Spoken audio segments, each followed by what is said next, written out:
Jika Tuhan Maha Kuasa, kenapa manusia menderita? Ini adalah buku yang ditulis oleh Ulil Absar Abdullah, seorang ulama yang biasa saya tonton video pengajiannya setiap malam Jumat.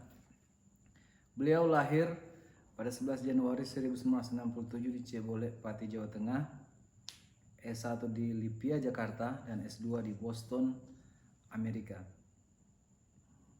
Minatnya mencakup hukum Islam, filsafat, teologi, tasawuf, sejarah Islam, Arabic grammar, sastra Arab, sastra Indonesia, dan sains.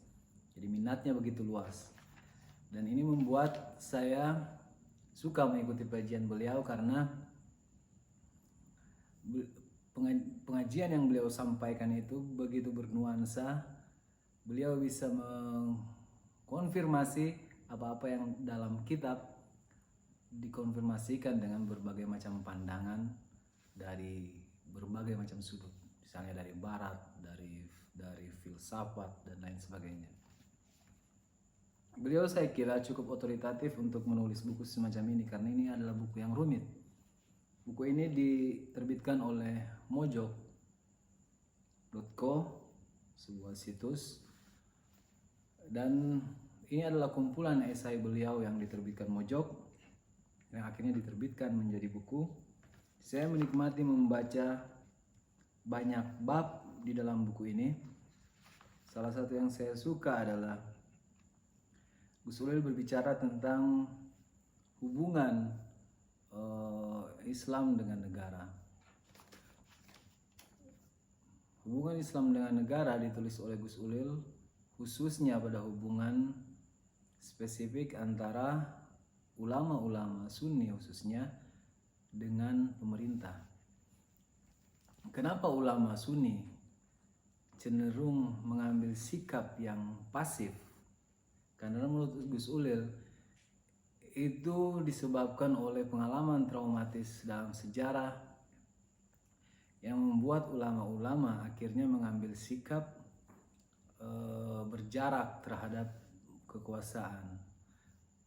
Ya, mereka tidak menyetujui, tapi mereka juga tidak melawan secara radikal. Apakah sikap ini masih relevan, kata Gus Ulil? Ya, dan saya juga setuju. Sikap ini masih relevan. Ini bisa membawa umat Islam khususnya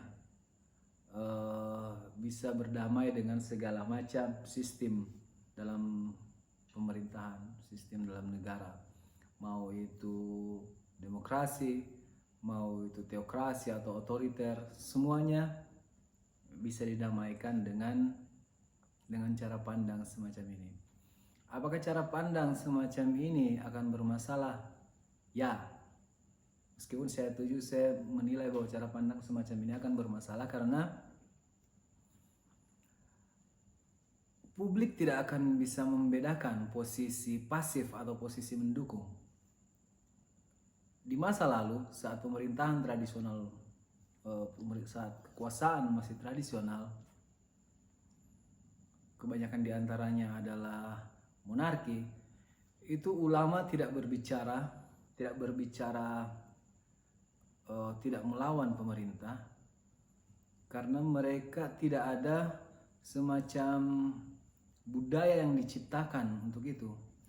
Tapi ini berbeda dengan demokrasi, keadaan kita sekarang.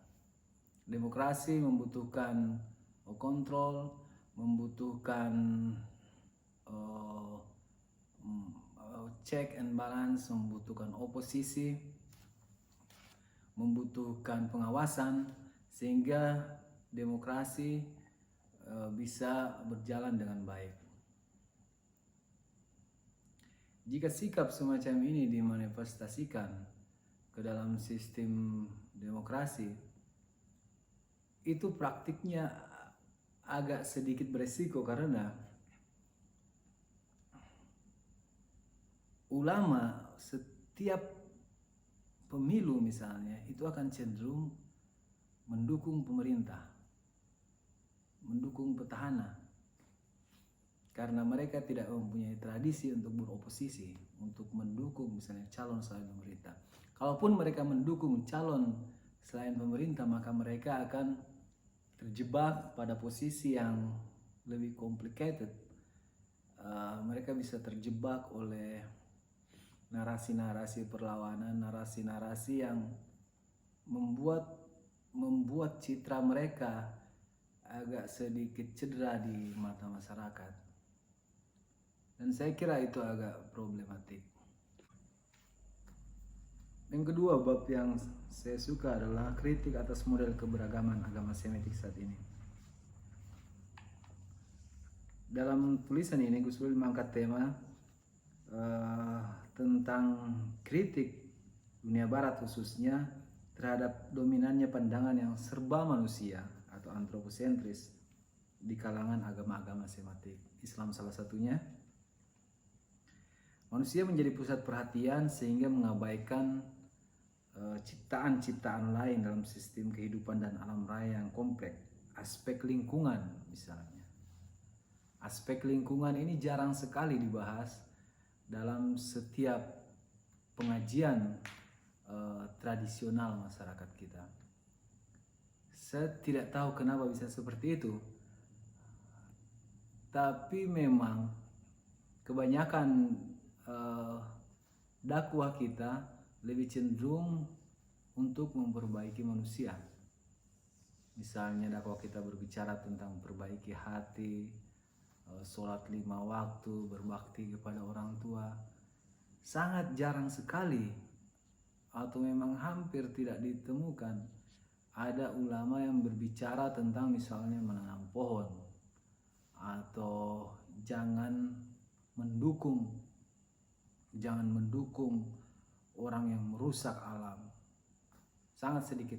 Jangan menambang yang menyebabkan kerusakan lingkungan. Itu membuat agama-agama Semitik itu bisa tidak populer di kalangan masyarakat modern, utamanya yang memiliki kesadaran ekologis yang tinggi, seperti di barat misalnya. Saya kira ini kritik yang sangat bagus untuk dibaca, dan memang kita harus berubah, karena menurut Gus Wil kalau kita nggak berubah, agama akan kehilangan relevansinya dalam kehidupan saat ini. Bab berikutnya adalah bab yang paling pertama. Saya membaca dari kanan kiri seperti orang Arab.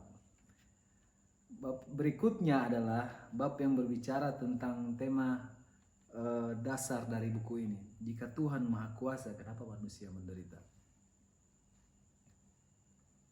Jika Anda punya jawabannya, saya kira Anda bisa menuliskan di komen di bawah ini. Karena buku ini saya tidak menemukan jawabannya di sini, dan itu bukan sesuatu yang mengejutkan, karena memang ini pertanyaan yang sudah menjadi pembahasan para ulama dulu. Para ulama dulu berdebat tentang teologis, tentang sifat-sifat Tuhan, tentang keberadaan Tuhan, tentang keinginan Tuhan, tentang apakah manusia memiliki kehendak bebas untuk menentukan nasib mereka sendiri atau mereka digerakkan oleh Tuhan. Gus Wil menanyakan itu dalam buku ini, tapi saya kira alih-alih menjawabnya, Gus Wil melarikan retorika tulisannya ke pendapat Al-Ghazali yang menyatakan tentang saya lupa di mana, sebentar, tentang laisa fil imkan abda'u mimmakan. Tak ada dunia yang lebih sempurna ketimbang dunia yang sudah ada sekarang ini. Apakah itu menjawab pertanyaan tadi? Saya kira tidak. Saya kira tidak secara langsung menjawabnya. Mungkin menjawab tapi tidak secara langsung menjawabnya. Dan ini saya kira menjadi rahasia agung yang membuat kita akhirnya bisa berharap bahwa Tuhan membentuk kehidupan kita menjadi arah yang baik. Intinya husnuzon. Salah satu dari bab setelah ini adalah husnuzon. Jadi dengan adanya rahasia ini manusia bisa berhusnuzon kepada kehendak Tuhan. Apakah dia salah satu yang sudah ditakdirkan untuk tidak taat kepada Tuhan? Saya kira dia masih punya kesempatan untuk mengubah itu. Karena saya pernah membaca satu hadis bahwa doa itu bisa mengubah takdir. Terus keinginan manusia untuk mengubah nasibnya itu juga bisa menjadi keinginan Tuhan. Tuhan tidak akan merubah nasib suatu kaum jika kaum itu tidak akan mengubahnya. Saya kira ini adalah buku yang bagus untuk dimiliki. Ini buku yang sangat tipis untuk tema-tema yang sangat rumit, mencakup semua tema yang sangat rumit antara teologi, tasawuf, posisi ulama, doktrin-doktrin politik, ulama Sunni dan negara, dan ada di ujungnya bab tentang New Atheist yang sedang tren sekarang. Gus Ulil seakan ingin menjawab, mengkontekstualisasikan akidah yang telah dirumuskan lama sejak zaman Al-Ghazali dan dikontekstualisasikan dengan kondisi manusia sekarang. Saya kira itu saja pembacaan saya. Mohon maaf jika ada salah kata.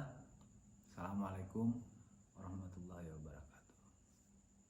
Jika ingin mendapatkan review-review semacam ini, jangan lupa subscribe channel Ruang Randu.